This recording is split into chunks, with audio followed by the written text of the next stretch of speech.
Hello everyone, and welcome back to another video from the Celebrity Died News channel. In today's video, we'll be highlighting American actors, as well as other notable figures from around the world, who have sadly passed away in the last few days. Before we begin, we kindly ask for your support. If you enjoy this video, please give it a like. It really helps us out and means a lot to us. Thank you so much. Now, let's get started. Dave Meyers, the beloved British TV presenter and half of the Harry Bikers duo, has passed away at the age of 66. 2 years after sharing his cancer diagnosis. His death occurred peacefully at home yesterday, with his co-star Cy King, his wife, and a close friend by his side. Meyers rose to fame 2 decades ago as one half of the Harry Bikers, alongside Cy King. The pair first presented the Harry Bikers Cookbook on the BBC, leading to a successful run of cookery and travel programs. Their enduring popularity was driven by their shared passion for food, motorcycles, and their vibrant personalities. Their shows, such as the Harry Bikers Food Tour of Britain, endeared them to audiences, and they became famous for their infectious enthusiasm for food, people, and each other. In addition to his cooking shows, Meyers made a memorable appearance in season 11 of BBC's Strictly Come Dancing. Reflecting on the loss, King posted a heartfelt message on social media saying, "Personally, I'm not sure how to express how I feel right now. My best friend is on a journey I can't yet follow. I will miss him every day, and the bond we've shared for over half a lifetime. I wish him Godspeed. He is and will remain a shining light in this world. See you on the other side, my friend. Love you." King also thanked the many people who had sent messages of support during this difficult time, saying that it meant the world to Dave, his family, and the entire Harry Bikers team. "We are forever grateful for your kindness and generosity. Your support has been deeply appreciated," he added. BBC's chief creative officer, Charlotte Moore, expressed the network's sadness, saying, "Everyone at the BBC is incredibly saddened to hear this news. Dave brought joy and excitement to cooking, turning it into an adventure for millions. He and C had a unique bond that resonated with the public, making viewers feel like they were part of the experience." Kenneth Mitchell, the talented actor known for his roles in Star Trek Discovery, Captain Marvel, and Jericho, has passed away at the age of 49 due to complications related to ALS, amyotrophic lateral sclerosis. His family confirmed on Saturday. "With heavy hearts, we announce the passing of Kenneth Alexander Mitchell, beloved father, husband, brother, uncle, son, and dear friend," his family shared on X, formerly Twitter. For 5.5 years, Ken faced the challenges of ALS with incredible strength and grace. He rose above every hurdle with unwavering determination, living each moment fully and joyfully. He believed that every day was a gift and that no one walks alone. Mitchell had openly shared his ALS diagnosis with the world in 2020 during an interview with People magazine. In the interview, he reflected on hearing the diagnosis, saying, "The moment they told us it was ALS, it felt like I was in my own movie. Like I was watching the scene where someone is told they have a terminal illness. It was a complete shock, just disbelief." Over the course of his career, Mitchell made a lasting impact, particularly with his roles in the Star Trek universe. He played multiple characters in Star Trek Discovery, including Cole in Season 1 and Cole Shaw and Tenavik in Season 2. In Season 3, as his ALS progressed, Mitchell portrayed Aurelio, a character who used a hover chair to navigate, a clever incorporation of his own need for a wheelchair. Additionally, he voiced 3 characters in Star Trek Lower Decks during its first season, including a Black Ops operative and a Romulan guard. StarTrek.com also paid tribute to Mitchell, recognizing his dedication to the franchise. In a 2020 interview with Sci-Fi Wire, Mitchell said, "Being a part of Star Trek keeps me inspired and gives me purpose. Hopefully, that will keep going." Beyond his Star Trek work, Mitchell was well known for his role as Eric Green in the CBS series Jericho, which earned him a devoted fan base. He also portrayed Joseph Danvers, Carol Danvers' father, in the 2019 Marvel film Captain Marvel, in a flashback scene with a young Carol Danvers. Earlier in his career, Mitchell appeared as Ralph Cox in the 2004 sports biopic Miracle. Mitchell's TV credits were diverse, spanning across shows such as The Astronaut Wives Club, Switched at Birth, and guest appearances on Code Black, CSI Cyber, and NCIS. His work in both television and film showcased his wide range as an actor. Mitchell is survived by his wife, Susan, and their children, Lila and Callum, as well as his parents, in-laws, and several nieces and nephews. In honor of his legacy, the family has asked that any gifts be directed towards ALS research or to benefit his children. A GoFundMe campaign has been established to support his children. Kenneth Mitchell's contributions to entertainment, his courage in facing ALS, and his deep love for his family and fans have left a lasting impression. His death marks the end of an era for many who admired his work, but his legacy will continue through the roles he brought to life and the people he touched throughout his journey. Richard Lewis, the beloved American stand-up comedian, known for his role as a fictionalized version of himself on HBO's Curb Your Enthusiasm, passed away on Tuesday night at his Los Angeles home after suffering a heart attack. He was 76. The news of his death was confirmed by his publicist, Jeff Abraham. Lewis had been living with Parkinson's disease, a diagnosis he revealed in April 2023. His wife, Joyce Lipinski, expressed gratitude for the love, friendship, and support they've received, while requesting privacy during this difficult time, Abraham stated. Born Richard Philip Lewis on June 29, 1947, in Brooklyn, New York, and raised in Englewood, New Jersey, Lewis described his childhood as challenging. He graduated from Ohio State University before joining the comedy scenes in New York and Los Angeles during the 1970s.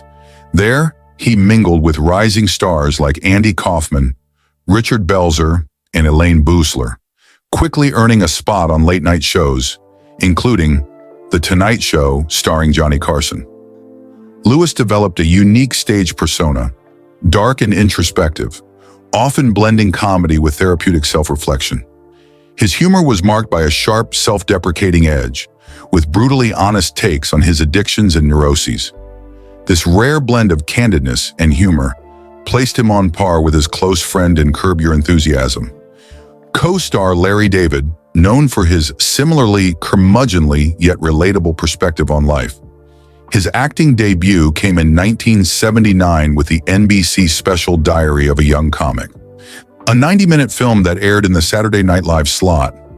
Over the next 2 decades, Lewis's national profile grew through appearances on talk shows hosted by David Letterman, Jay Leno, and Howard Stern.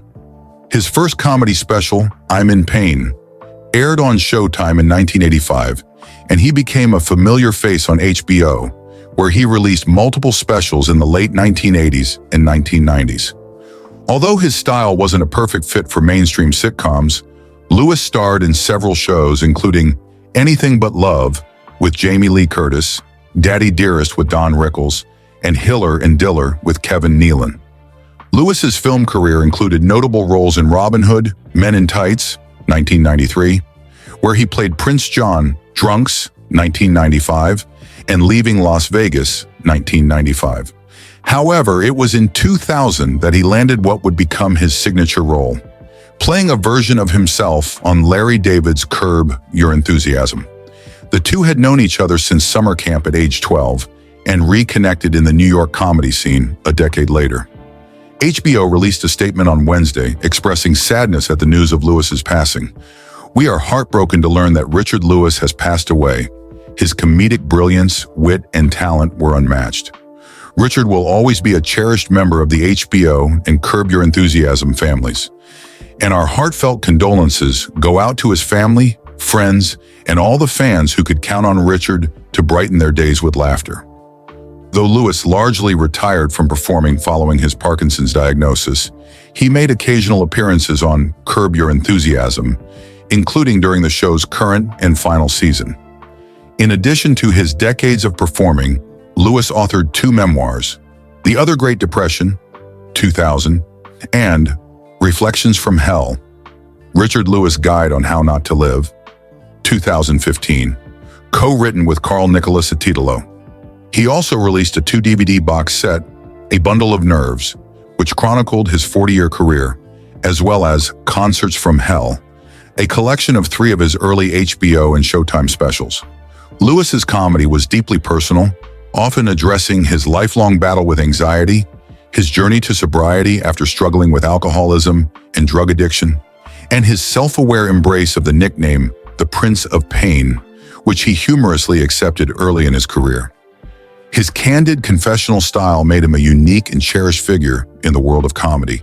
Michael Culver, the renowned British actor best known for his memorable role in Star Wars, Episode 5, The Empire Strikes Back, has passed away at the age of 85. Culver's most famous role came as Captain Nita, the officer aboard the Star Destroyer who was force-choked by Darth Vader after failing to capture the Millennium Falcon. His death in that pivotal scene is one of the most iconic moments in the Star Wars franchise. The news of his passing was confirmed by his agency, Alliance Agents, which issued a statement expressing deep sadness over the loss of their client. "We are very sad to confirm the passing of our friend and client, Michael Culver," the statement read, noting that he died on February 27. The agency also paid tribute to Culver's lengthy career, which spanned more than 5 decades and included notable roles in a range of TV shows and films, including Sherlock Holmes, A Passage to India, Secret Army, and of course his unforgettable appearance in The Empire Strikes Back. While his role as Captain Nita may have been small, it was undoubtedly unforgettable, cementing Culver's place in the hearts of Star Wars fans around the world. Over the years, Culver's contribution to the franchise became a beloved part of the saga's legacy. Despite this fame, Culver's career extended far beyond his Star Wars cameo. Born in 1937, he began acting in the early 1960s and quickly became a regular on British television. He appeared in several well-known series, including The Avengers, The First Churchills, The Befrienders, The Adventures of Black Beauty, The Sweeney, and The Darling Buds of May. His film work also included notable roles in Goodbye Mr. Chips and A Passage to India, showcasing his versatility across a wide range of genres. While Culver continued to act throughout the 1980s and beyond, it was his role in Star Wars that became a defining moment in his career. His portrayal of Captain Nita, an officer whose career ends dramatically due to his failure to capture Han Solo, was memorable, especially as it involved the infamous scene where Darth Vader force-chokes him to death. This moment is now considered one of the franchise's most iconic, despite Culver's relatively brief appearance. After his success in The Empire Strikes Back, Culver continued to work in television and film for many years. However, in the early 2000s, he began to reduce his acting commitments to focus on political activism. As he grew older, Culver became increasingly vocal about his political views and began to make a name for himself as a passionate advocate for various causes. He was particularly supportive of anti-Iraq war campaigner Brian Haw, who famously camped outside the UK's Houses of Parliament for over a decade in protest of the war. Culver also participated in political theatre productions in London, using his platform to raise awareness of the issues he cared about. While Culver's later years were marked by his political activism, his career as an actor remained significant. He continued to make appearances in various films and TV shows, with his final role listed as in the 2016 film Servants' Quarter. Throughout his career, he remained a familiar face to audiences and an admired figure within the acting community. Alliance agents who represented Culver in recent years shared fond memories of their time working with the actor. "It's been an honor to have represented Michael for the last decade and to have taken him to some of the best Star Wars events in the UK and Europe," the agency said. They reflected on one particularly special moment during Star Wars Celebration in Chicago in 2019, when Culver was overwhelmed by the sight of nearly 200 people waiting in line to meet him. He was lost for words, they recalled, speaking of the overwhelming appreciation fans showed him. The agency also noted that just a few weeks before his passing, they had worked with Culver at his final home signing event, in collaboration with their friends at Elite Signatures.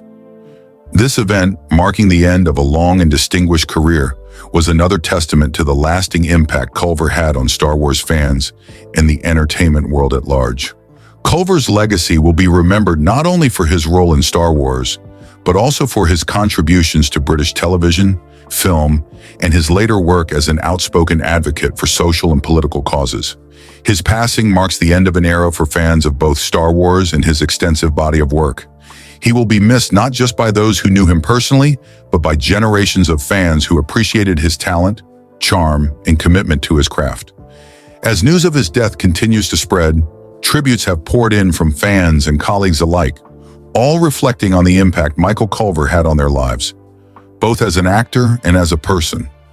His death is a sad moment in the history of film and television, but his work and his legacy. Chris Gauthier, the English-born Canadian actor, known for his roles in Once Upon a Time, and Eureka, passed away on February 23rd at the age of 48. His management team confirmed his death, attributing it to an unspecified short illness. A statement from TriStar Appearances/Event Horizon Talent shared the sad news. We can confirm that our dear friend and client, Chris Gauthier, passed away on Friday morning, February 23rd, at the age of 48. His loss is deeply felt by his fans and by those of us fortunate enough to know him personally. On behalf of his family, we kindly ask for privacy during this difficult time as they grieve. The news of his passing was met with an outpouring of grief and tributes from colleagues and friends. Colin O'Donoghue, who portrayed Hook in Once Upon a Time, shared a heartfelt message on Instagram. "Rest in peace, Chris. Heartbroken. My love and thoughts go out to wife Erin and the boys. You will be missed, brother. You were the real captain." Gauthier had played the role of William Smee, Captain Hook's loyal ally in the series. Co-showrunner of Once Upon a Time, Adam Horowitz also expressed his sorrow on X, writing, "So sad to hear of the passing of Chris Gauthier. Such a kind, sweet, and talented person. You will be missed." Gauthier's acting career spans several popular TV shows and films. In addition to his role in Once Upon a Time, he appeared in multiple other television series, including Supernatural, Harper's Island, Sanctuary, Smallville, A Series of Unfortunate Events, Legends of Tomorrow, Charmed, and Joe Pickett. On the big screen, Gauthier was seen in films like 40 Days and 40 Nights, Agent Cody Banks, and Freddy vs. Jason, where his performances left a lasting impression on fans and colleagues alike. Though his career was filled with notable roles in both television and film, it was Gauthier's warm and genuine personality that made him particularly beloved by those who worked with him. His passing has left a void in the entertainment industry, and those who knew him remember him not only for his talent, but also for his kindness and generosity of spirit. As his family and friends continue to mourn his loss, the tributes from fans and fellow actors serve as a testament to the impact he had on the people around him. Gauthier's contributions to the world of entertainment, both on screen and off, will not be forgotten. He is survived by his wife, Erin, and their children, and the family has requested privacy as they navigate this difficult time. Those who wish to honor his memory are encouraged to celebrate the legacy of his work and the positive influence he had on those fortunate enough to know him. Duke Vincent, an acclaimed Emmy-winning television producer, naval aviator, and novelist, passed away on February 10th at the age of 91 in Montecito, California. His death was confirmed by his wife, actress Pamela Hensley. Known for his pioneering work in television, Vincent produced some of the most iconic shows in television history, including Melrose Place, Charmed, and Dynasty, in partnership with the legendary Aaron Spelling. Born Edward Ventimiglia, Vincent's early years were shaped by a deep love for aviation. After joining the Navy, he became a skilled naval aviator and eventually joined the prestigious Blue Angels, the U.S. Navy's flight demonstration squadron. His time with the Blue Angels allowed him to showcase his exceptional flying skills, and he even contributed to filming aerial sequences for NBC's The Blue Angels series. His career as a pilot played an influential role in shaping his later work, even extending into his television productions. In 1962, after leaving the Navy, Vincent transitioned into the world of television production, initially focusing on documentaries. He produced a series of 7 one-hour documentaries entitled Man in Space, which showcased his ability to translate complex topics into engaging visual narratives. During this time in Los Angeles, Vincent had the chance to meet with television executives Danny Thomas and Sheldon Leonard, known for their work on The Dick Van Dyke Show. This encounter proved to be a turning point in his career. After writing a spec script, he was brought on board for the series Good Morning World, which marked the beginning of his journey as a television producer. Vincent's early career in television was marked by a series of significant roles, including as a producer for the popular sitcom Gomer Pyle, USMC, and later, The Jim Nabors Hour. It was in 1977 that Vincent met Aaron Spelling, a partnership that would go on to shape the landscape of television for decades. The duo's collaboration proved to be a fruitful one, and by 1978, they were producing numerous successful television series together. Over the next 29 years, up until Spelling's death in 2006, the pair produced an astonishing 43 television series, ranging from primetime soaps to iconic dramas and comedies. Their productions included television classics like Dynasty, Hotel, Vega, Matt Houston, and Beverly Hills 90210. They were also behind the smash hit Melrose Place and the supernatural drama Charmed, both of which became cultural phenomena. In addition to these popular series, Vincent and Spelling also produced a number of television miniseries and made-for-TV movies, such as Jackie Collins' Hollywood Wives and the Emmy Award-winning TV films Day One and The Band Played On. These productions not only garnered massive viewership, but also received critical acclaim, cementing Vincent's status as one of the most influential television producers of his time. His title when he retired was Executive Producer and Vice Chairman of Spelling Television, reflecting his esteemed position in the industry. In the years following his departure from television production, Vincent shifted his focus to writing. He authored 4 novels: Mafia Summer, Black Widow, The Strip, and The Camelot Conspiracy. His writing, like his work in television, was marked by a vivid sense of drama and an understanding of human nature. His novels drew on his experiences and interests, exploring themes of intrigue, mystery, and power, much like the narratives that shaped his television work. Vincent's legacy extends beyond his professional achievements. In response to his passing, the Blue Angels posted a tribute video featuring a remembrance recorded in 2015. In the video, Vincent reflects on his time with the team, offering a glimpse into the extraordinary experiences that shaped his life and career. His involvement with the Blue Angels remained a point of pride throughout his life, and his contributions to both aviation and television left an indelible mark on the world. Vincent is survived by his wife, Pamela Hensley Vincent, who herself enjoyed a successful career, notably playing C.J. Parsons on Matt Houston, one of the shows produced by Vincent and Spelling. Together, they shared a life filled with both personal and professional accomplishments, and Vincent's passing marks the end of an era for those who knew and worked with him. Duke Vincent's career spanned multiple fields, and his impact on television history is undeniable. His ability to produce television that both captivated and resonated with audiences was unparalleled, and his partnership with Aaron Spelling led to the creation of some of the most beloved series in television history. Whether it was the high drama of Dynasty, the emotional roller coaster of Seventh Heaven, or the suspenseful allure of Charmed, Vincent's work left an indelible legacy.